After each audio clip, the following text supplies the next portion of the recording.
Wabarakatuh.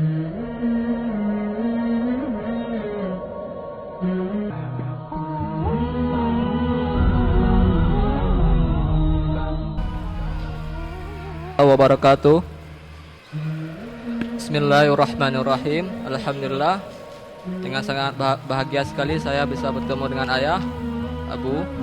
Saya ingin menanyakan sebuah hal yang sangat penting bagi kita semua agar kita mencapai iman dan takwa yang bersama. Bagaimana cara kita agar Allah mencintai kita lebih dari yang kita harapkan? Cukup sekian pertanyaan saya. Lebih dan kurang saya mohon maaf. Wabillahi taufiq wal hidayah. Wassalamualaikum warahmatullahi wabarakatuh. Waalaikumsalam warahmatullahi wabarakatuh.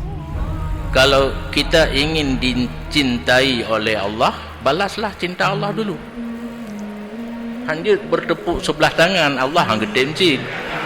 Harus, kalau ingin kita dicintai oleh Allah, harus lebih dahulu kita mencintai Allah. Jalannya ada dalam Al-Quran. Qul in kuntum tuhibbunallaha fattabi'uni yuhibbukumullah. Tak baca tiap kali, tak pupuk yang katakan oleh Muhammad kepada para sahabat, jika kamu cinta kepada Allah, ikutlah aku. Jadi modal untuk cinta, tanda cinta kepada Allah, kita harus ikut Nabi. Yuhibbukumullah.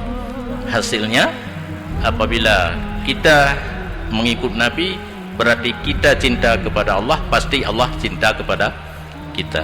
Demikian.